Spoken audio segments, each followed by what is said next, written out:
रत्नैकल्पितमासनं हिमजलैः स्नानं च दिव्याम्बरं नानारत्नविभूषितं मृगमदा मोदाङ्कितं चन्दनं जातिचम्पकबिल्वपत्ररचितं पुष्पं च धूपं तथा दीपं देवदयानिधे पशुपते हृत्कल्पितं गृह्यतां संवर्णेन नवरत्नखण्डरचिते पात्रे घृतं पायसं भक्ष्यं पञ्चविधं वयोदधियुतं रम्भाफलं पानकं शाखानामयुतं जलं रुचिकरं कर्पूरखण्डोज्ज्वलं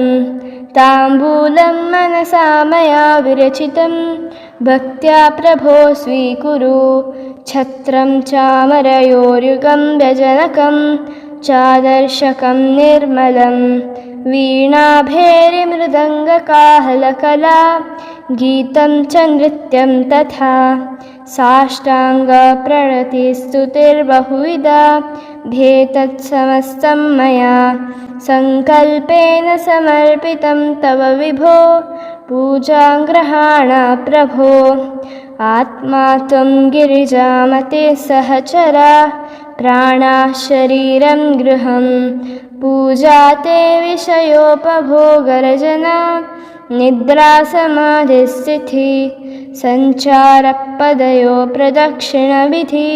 स्तोत्राणि सर्वा गिरो यद्यत्कर्म करोमि तत्तदखिलं शम्भोऽथवाराधनम् करचरणकृतं वा